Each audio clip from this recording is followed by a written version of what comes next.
A morning training session is a chance for the players at Alpha United Juniors to enjoy their football free of abuse. But in matches, the racism endured can seem constant. You know, when we're playing away at a predominantly white area, then sometimes it can get a bit nasty. And if we're like winning good, if we're like comfortably winning, then, you know, I get it, they take the anger out, but sometimes, you know, it can be a bit racist. At the top of the game, Premier League players have been taking the knee again recently.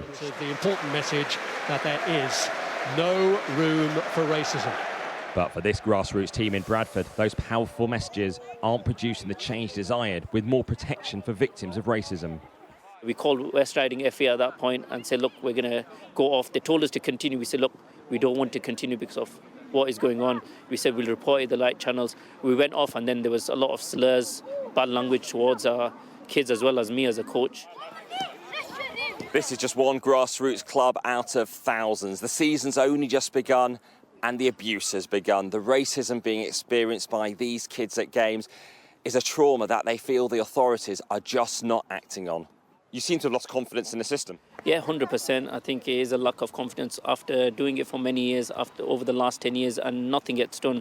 You don't have no trust in the system, and you just think, what is the point of reporting anything anymore to the league or the FA? Discrimination monitors Kick It Out rely on those reports, with 74 received of racial or religious abuse in the grassroots game in the 2019-20 season.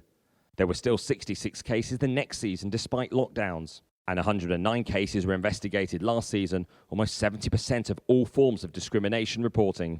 It's about having people in place who understand the nature of discrimination and can deal with it appropriately and properly. But it needs all parties to come to the table and take this issue seriously and deal with it and deal with the perpetrators.